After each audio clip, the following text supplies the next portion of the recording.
Welcome everyone to this episode on the keys to successful relationships and how to maintain them.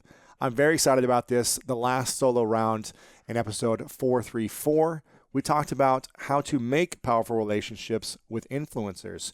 Now, once you've made them, and go ahead to watch this video from previously, you can click up here to watch the previous video. But once you make them, how do you maintain them? How do you keep them over time so that these influencers are on top of mind for you and you for them? And how do you navigate them? Once you create hundreds of relationships, if you're going to networking events or you've been building these relationships over years, how do you navigate them all and manage it? That's what we're covering today in this episode. All right, so there's 9 keys to maintaining these successful relationships. And point number 1 is to create a list. It's very simple. Create a list and think about who are all the most influential people that I want to maintain these relationships with. Create a list of the top 20 people to start. The most important 20 people in your business or your life. Whatever this need is for, create that list of those top 20. That's the key, is to really evaluate who are these top relationships, what areas of my life are they important in, and then writing them down so you can see them, as opposed to just constantly being like in your head, oh, I need to connect with that person and that person. No, you have a list. That's number 1. Number 2, make sure you're showing up to their events, you're adding positive energy, and you're making these influencers look good whenever you're around them.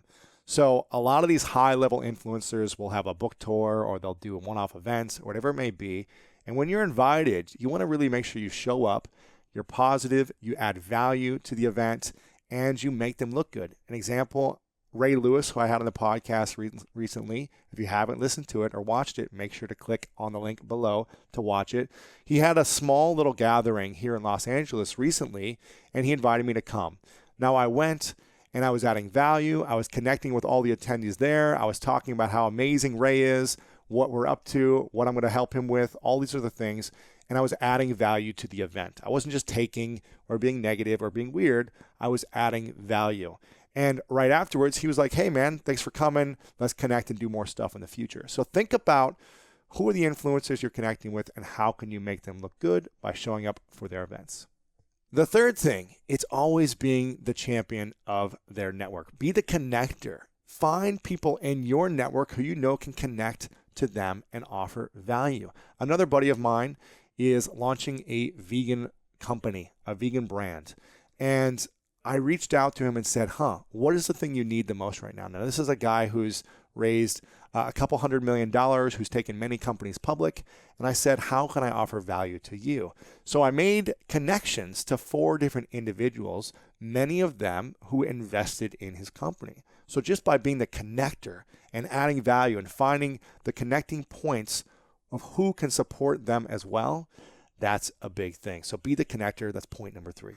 Number 4, it's important. You've got to be yourself. Now, this may sound and seem self-explanatory, and it is because it is. But a lot of people that I've been around, when they see an influencer, they start to act a different way. They start to be someone they're not. And that's going to get exhausting for you and exhausting for the influencer you're maintaining the relationship with. So really be aware. Now, maybe you're nervous sometimes, and that's fine, but do the best you can to be yourself. Be positive, add value, but don't try to do something you normally wouldn't do because it's not going to look well and it's not going to be good for you. Point number 5, share your insights and information that's going to add value to them. So a lot of the times when I'm connecting with influencers and I know they're trying to do something online, they're trying to create more videos, they're trying to launch a podcast, they want to launch a book. And once I find out what they're trying to do and what they're trying to accomplish or launch and what I've already done in that process, then I'll send them everything I know. So if they're launching a podcast, I'll give them a document that shows them the step-by-step process of how to do this. I'll give them my equipment. I'll get on a call with them and tell them the ins and outs. If they're trying to launch a book, I'll give them my entire launch plan on how to hit the New York Times bestseller list. I'll break it down for them. I'll get on a call with them, talk to their team, whatever I can to pass insights and information their way. I'll constantly think about how I can do that. Number 6, invite them to things you know that they would enjoy or that could support their platform. So I've got an annual conference called the Summit of Greatness. You can click on the link right there to check it out, or go to summitofgreatness.com. And I'm thinking of ways to build an audience for these influencers, to put these influencers in front of an audience to promote their book, or just give them experience with a great audience, with a video I'll give them afterwards. All these things I can do. So I'm looking for opportunities to put them in front of events, to find other deal flow for them, whatever I can to add value and build their brand as well. Point number 7, send a text or reach out on random occasions without asking for anything in return.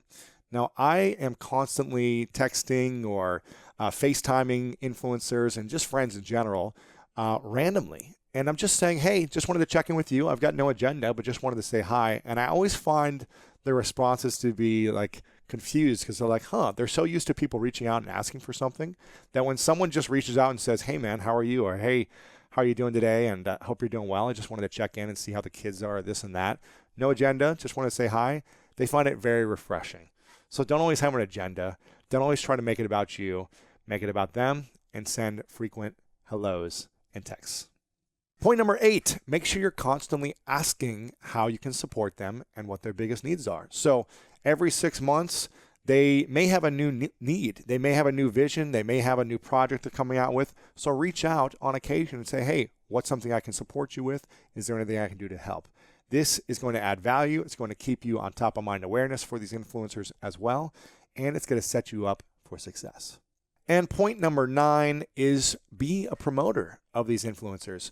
Whenever I see people who are writing great articles or have a book or a product or something that I appreciate what they're doing, I'll tweet it out. I'll post it on Facebook. I'll make a mention on Instagram stories or Snapchat. I'll do whatever I can to reshare the stuff that's important to them.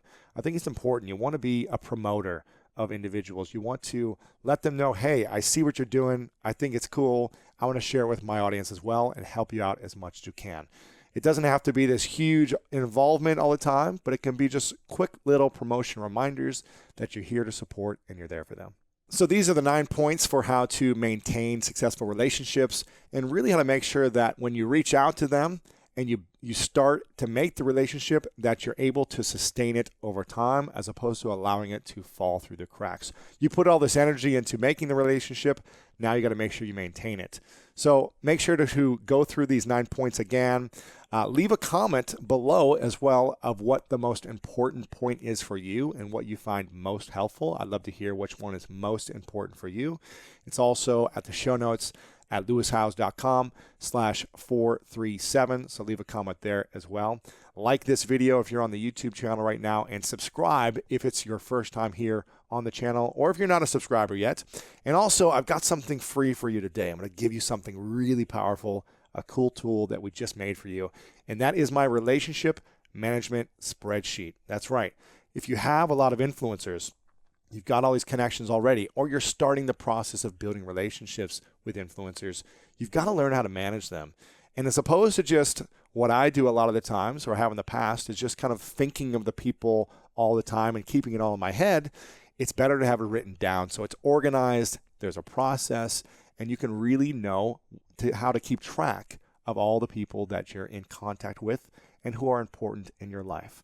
So on this video, there will be a link right here where you can click to download our high-level influencer relationship management spreadsheet, or you can go to the show notes at lewishowes.com/437, and we'll have it right there in the show notes. Just click, you download it, and away you go. So let me know if you find that to be helpful. Also, next week on the podcast, we've got a powerful interview with Jordan Harbinger. So if you're interested in really understanding the science of social dynamics, social influence, how to build even more confidence when you're around these influencers, and how to build the most powerful relationships of all, then make sure to be a subscriber of the podcast over on iTunes or Stitcher or SoundCloud or anywhere that you listen to this. Subscribe to the YouTube channel as well to get notified of when this interview comes out. I hope you guys enjoyed this one. Until next time, you know what time it is. It's time to go out there and do something great.